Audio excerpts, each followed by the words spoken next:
ಏನ್ ಶಿಷ್ಯ ಎಕ್ಸಾಮ್ ಇತ್ತಂತೆ ಏನಾಯ್ತು? ಅಯ್ಯೋ ಏನ್ ಕೇಳ್ತ್ಯಾ 30 ನಿಮಿಷ ಓದಿ ಹೋಗ್ 3 ಅವರ್ ಎಕ್ಸಾಮ್ ಬರ್ಬಿಟ್ಟು ಬಂದಿದೀನಿ. ವಾ ರಿಸಲ್ಟ್ 3 ದಿವಸ ಬಿಟ್ಕೊಂಡ್ ರಿಸಲ್ಟ್ ಬಂತು. 3 ಮಾರ್ಕ್ಸ್ ಬಂದೈತೆ. ಆಮೇಲೆ ನಮ್ಮಪ್ಪ ಮಾರ್ಕ್ಸ್ ಗಳನ್ನ 3 ನಿಮಿಷ ನೋಡಿ 3 ಅವರ್ ನಂಗೆ ಬೆಲ್ಟಲ್ಲಿ ಹೊಡೆದ್ರು. ನಿಂಗ್ ಲೈಫ್ ಅಲ್ಲಿ 3 ಅನ್ನೋದು ತುಂಬಾ ಆಗ್ಬರುತ್ತೆ ಅನ್ಸುತ್ತೆ. ಸಾಮಾನು ನಂಗ್ ಲೈಫ್ ಅಲ್ಲಿ ಏನೇನ್ ಕೆಟ್ಟದೈತೋ ಎಲ್ಲ ಹೋಗ್ಲಿ ಅಂತ 3 ನಿಂಬೆಹಣ್ಣು ತಗೊಂಡು ನಂಗ್ 3 ಸಲ ದೃಷ್ಟಿ ತಕೊಂಡು ರೋಡ್ಗೆ ಎಷ್ಟೇ ಅಪ್ಪ.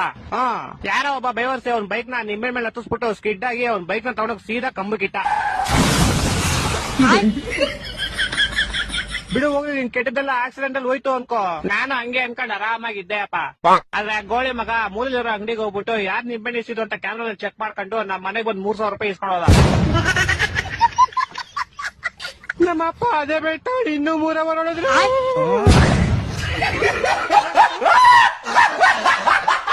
ಏನ್ ಶಿಷ್ಯ ಎಕ್ಸಾಮ್ ಇತ್ತಂತೆ ಏನಾಯ್ತು? ಅಯ್ಯೋ ಏನ್ ಕೇಳ್ತ್ಯಾ 30 ನಿಮಿಷ ಓದಿ ಹೋಗ್ 3 ಅವರ್ ಎಕ್ಸಾಮ್ ಬರ್ಬಿಟ್ಟು ಬಂದಿದೀನಿ.